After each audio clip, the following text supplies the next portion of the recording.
অন্যের অটোগ্রাফ সংগ্রহ করে সময় নষ্ট না করে নিজেকে বরং উপযোগী করে তোলো, যাতে অন্যরা তোমার ফটোগ্রাফ সংগ্রহ করে।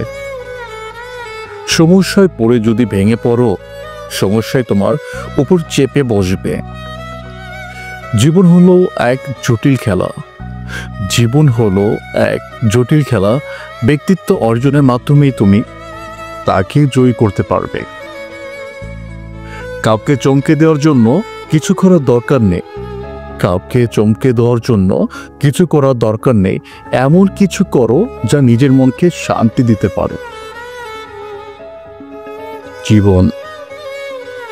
জীবন একটা যুদ্ধের ময়দান। এখানে প্রতিনিয়ত সংগ্রাম করে বাঁচতে হয়। যারা লড়তে ভয় পায় তাদের বেঁচে থাকার কোনো দরকার নাই। মিডল ক্লাসের ছেলেরা হয়তো রোজগার কম করতে পারে, তবে কারোর কাছে হাত পাতে না। অতীত ভুলে ভবিষ্যৎ নিয়ে বেঁচে থাকা নানি হল জীবন।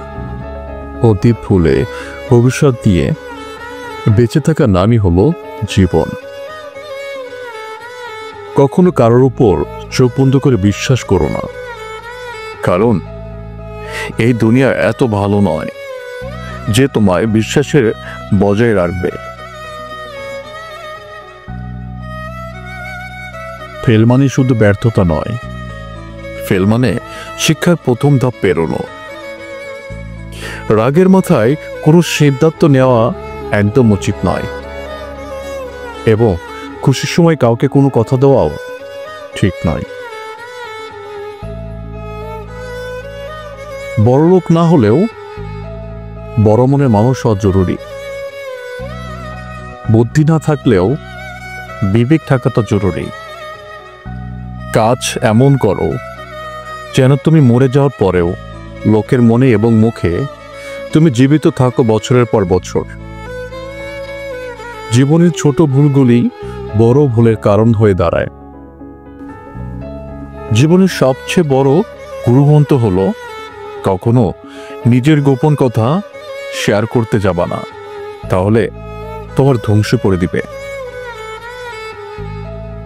একা থাকতে কখনো ভয় পেও না, কারণ বাজ পাখি সবসময় একাই ওড়ে, আর পায়রা ওড়ে দল বেঁধে। জীবনে ভালো লোক খুঁজতে গিয়ে সময় নষ্ট করো না, নিজে ভালো হয়ে যাও।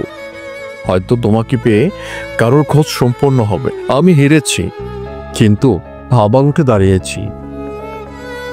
শুধু পাওয়া না পাওয়ায় আটকে থাকেনি। প্রতিনিয়ত ঠকে ঠকে জীবনের মানে বুঝেছি।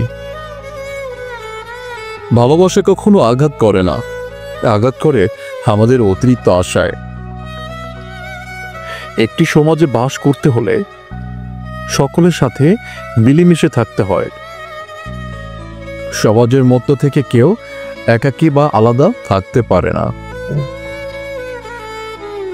যেসব ব্যক্তিগণ কোনো সমাজের অন্তর্ভুক্ত নয়, যেসব ব্যক্তিগণ কোনো সমাজের অন্তর্ভুক্তি নয়, তারা হয় দেবতা, না হয় পশু।